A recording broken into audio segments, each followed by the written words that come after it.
LG has brought a device to the scene that actually introduces some innovation to the design of consumer smartphone. This scene has really been at a standing for quite some while now, and it's great to see a company trying to do new stuff in this area. The LG device is of course the G Flex. Hi, my name is Thompson and I'm with Crud Reviews, and this is my review of the G Flex. The most striking detail on this device is the design. It's a curved design where the phone face is curved like an old landline telephone, which follows the curvature of your head.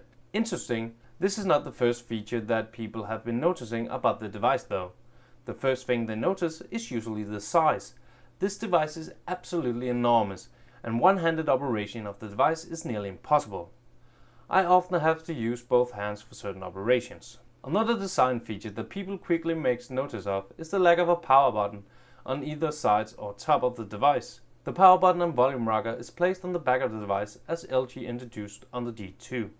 They're not completely the same though, as LG added some bumps to the volume buttons on the G Flex to help the user navigate the button layout. The whole power button is also one giant notification light this time. But the most innovative design feature of this device is the flexible screen. Not only does it make the curved design possible, but it also reduces the risk of a cracking screen. The screen is indeed very flexible. The problem is just that the screen is placed in a body, which is nowhere near as flexible. Even though the device does flex, I wouldn't exactly call it flexible, but more along the lines of less non-flexible than other devices. The flexibility of the phone have an unwanted side effect though. When the device is twisted, it gets out a great deal of noise and creaking, and this leaves the device with a very cheap feel, which is even more enforced by the plastic build. This is a real shame, since this is in no way a cheap device. The plastic on the back also houses a new innovation from LG, at least in the smartphone market, a self-healing coating. This will, as the name implies, heal small scratches. The problem is, however, that it doesn't work especially well. I at least have some small scratches on the back, which I would have thought would be healed. The problem is that this is a passive and slow work in progress, which makes it hard to actually assess how well the feature works. It seems to leave a bit wanting though. Also, the coating makes the back exceptionally susceptible to dust, and it also makes using a microfiber cloth difficult, as it sticks to the coating and it seems to rub the dust into the coating instead of taking it off. The G Flex is a powerhouse and comes with the well-received Qualcomm Snapdragon 800 SoC with a quad-core processor at 2.26 GHz. The graphics are handled by the Adreno 330 GPU, and the device houses 2 GB of RAM, as is custom with this SoC. It comes with 32 GB of internal storage, and there are no option for external SD card. The display is a 6-inch POLED panel with a 720 by 1280 resolution, and the panel is protected by a piece of Gorilla Glass 2. It has great viewing angle and is very bright, which means it can be easily read in sunlight. There is however a problem with the display being so bright, since it can't go down low enough in dark environments. Usually the problem is with the auto brightness not going down low enough, but this time it's even in manual adjustment too high. The display does have some shortcomings though. The big panel combined with the mid-range resolution leaves the display with a less of ideal sharpness. It's hard to determine exactly how big the problem the resolution is, as the panel has another problem. I'm not sure if it's because of the flexible technology or any other reason, but the display has a grainy look to it. This is especially evident when the brightness is set to low. This feature can be a bit beneficial when watching video, but in general use I find it very annoying. It almost disappears at high brightness, but that will come at a cost of battery life. For connectivity, the device features LTE, all the Wi-Fi standards you could want, micro USB 3.0 and Bluetooth version 4.0 LE. The device also features an infrared blaster to control all your different AV devices. The speaker is located on the back of the device and plays loud and clear. The G Flex is at the moment at Android version 4.2.2, but it should be getting a 4.4.2 update soon.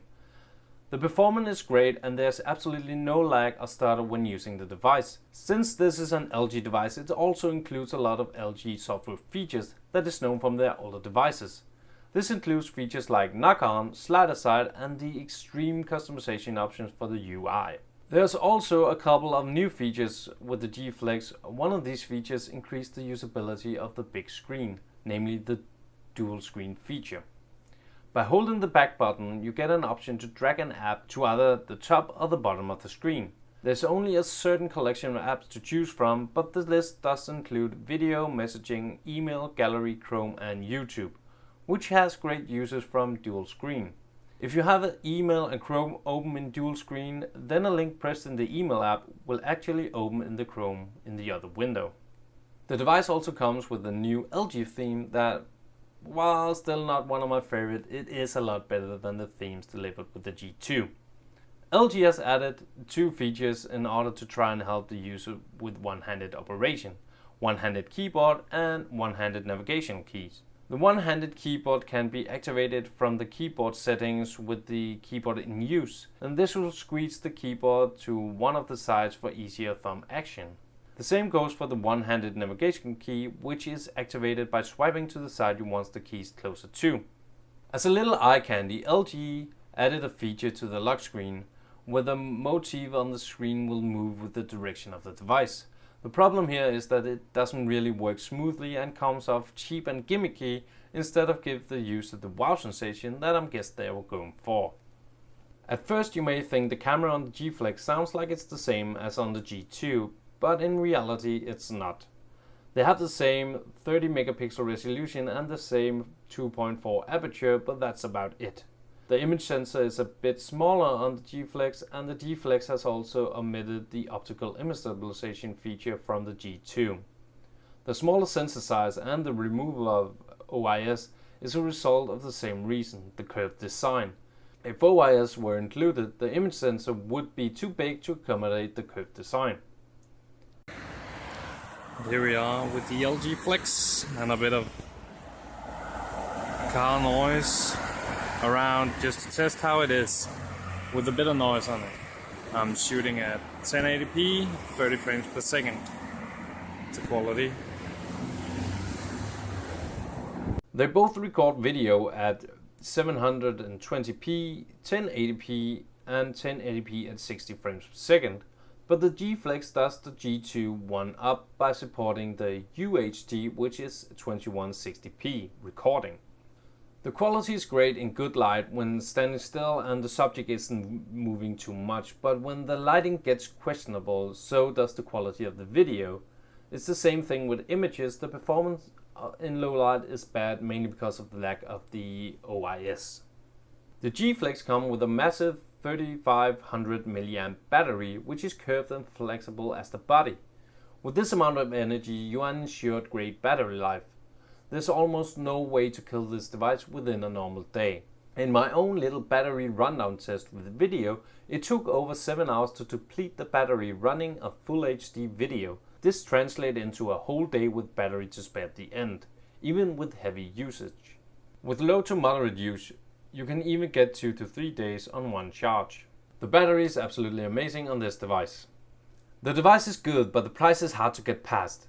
It's mainly because of the new technology, and whether you're willing to pay for that is a hard question to answer. There's no question that this is a premium device and that it will catch the eye of any bystanders.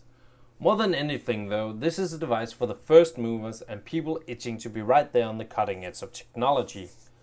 But if you're just out there to get a good phone, there are other devices available which are both better and cheaper. The best example of this is the G2, also from LG. This has the same internals, but better screen and better camera. For comparison, if you want even more bang for your buck, it's possible to buy 2 Nexus 5 for the same price. The device has its ups and downs, where price counts downwards, but the innovation of the design sure counts upwards, so this device lands on a solid 8 out of 10. Thanks for watching my video. I've been Thompson with Crud Reviews, and this has been my review of the LG G Flex. If you want more content of this type, remember to subscribe and it will come automatically in your feed. And if you like the video, please don't hesitate to press that like button. And as always, leave your questions down there in that comment section and I will answer them to my best ability. Have a great day.